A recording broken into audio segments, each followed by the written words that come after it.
નમસ્કાર, હું Rinku Prajapati public India ન્યૂઝમાં આપનું સ્વાગત કરું છું। શરૂઆત કરીએ આજના સમાચારની। સારસા બસ સ્ટેન્ડ પાસે પ્રોવિઝન સ્ટોરમાં આગ લાગી, દુકાનમાં રહેલો તમામ માલ સામાન બળીને ખાખ થયો। આણંદ જિલ્લાના સારસા ગામમાં આવેલ એક પ્રોવિઝન સ્ટોરમાં ગત રાત્રિના સમયે એકાએક આગ લાગી હતી। બનાવની જાણ થતાં આણંદ ફાયર બ્રિગેડની ટીમે તરત જ ત્યાં સ્થળ પર પહોંચી આગ પર કાબૂ મેળવ્યો હતો।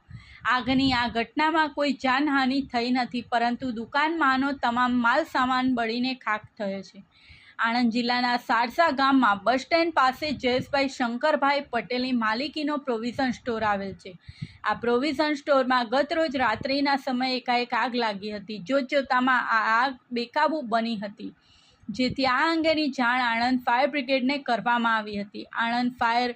આણંદના ફાયર ઓફિસર ધર્મેશ ગોળની સૂચનાથી ફાયર ફાઇટર અવિનાશ પરમાર, જયેશ ઠાકોર, ભાવેશ વરુ, અશોકસિંહ સોલંકી અને નરેશ ચરપોટ તરત જ ફાયર ફાઇટર લઈ ઘટના સ્થળે પહોંચ્યા હતા અને પાણીનો મારો ચલાવી આગ પર કાબૂ મેળવ્યો હતો।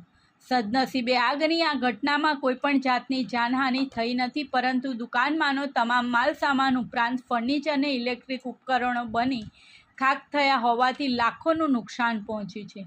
આ સાથે આજના સમાચારને અહીં સમાપ્ત કરીએ છીએ।